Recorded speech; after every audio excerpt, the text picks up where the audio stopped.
واش كتعرف باللي غمضة عين وحده وانت سايق تقدر تكون هي الاخره في حياتك؟ اليوم غادي نهضروا على جوج ديال القتاله في الطريق: السرعه المفرطه والنعاس. بزاف ديال الشيافر كيضغطوا على راسهم باش يوصلوا بكري، كيزيدوا في السرعه وكيتغالبوا مع النعاس باش يربحوا الوقت.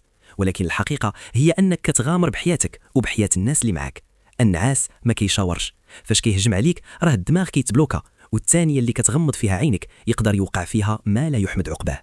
الله يحفظنا ويحفظ جميع السائقين المهنيين.